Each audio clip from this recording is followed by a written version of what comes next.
எப்படி இருக்கு தேர்தல் களம்? கொஞ்சம் ஆரம்ப கட்டங்கள்ல உணர்வு வயப்பட்ட ஒரு நிலையில பார்த்தோம். என்ன சிக்கல்? இப்ப எப்படி அதை எப்படி கையாளுறீங்க அந்த உணர்வுகள்லாம்? அது வந்து என்னன்னா எனக்கு அன்னைக்கு பொறுத்த வரைக்கும் இட் வாஸ் அன் எமோஷனல் ஒரு பிரேக் டவுன் தான். ப்ராப்ளி நானே வந்து உங்களை மாதிரி பத்திரிகையாளர் ஊடகவியலாளர்கள் என்னை வந்து இந்த கடந்த 3.5 வருடமாக என்னை ரொம்ப வந்து அப்ரிஷியேட் பண்ணது என்னன்னா, நீங்க உணர்ச்சி வசப்பட மாட்டேங்கிறீங்க, ரொம்ப இதா இருக்கிறீங்க, பிரஸ் எஸ்பெஷலி பிரஸ் ஹேண்டில் பண்றதுல வந்து நீங்க எனி கொஸ்டின்ஸ் எந்த கொஸ்டின் கேட்டாலும் நீங்க கரெக்டான கொடுத்துட்டு போறீங்க, ரொம்ப இது ஒரு நல்ல ஒரு குவாலிட்டிக்குன்னு சொல்லி நீங்க உங்களை மாதிரி ஊடகவியலாளர் என்ன அப்ரிஷியேட் பண்ணியிருக்கிறீங்க.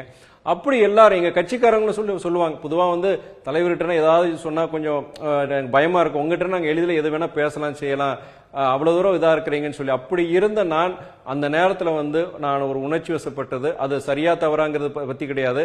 ஒரு பாலிடிக்ஸ்ல யூ ஷுட், அதாவது இந்த மாதிரி இதுக்கு வந்து நம்ம இடம் கொடுக்க கூடாதுங்கிறது இது. பட் என்னன்னா அது என்னுடைய பர்சனாலிட்டிக்கு உள்ளே இருக்கிற ஒரு விஷயம். அது நான் அது காலப்போக்கில் கொஞ்சம் நான் கட்டுப்பட எனக்காண்டி கிடையாது. நான் ஒரு இயக்கத்தை நான் ஐம் ரெப்ரசென்டிங் அன் ஆர்கனைசேஷன்.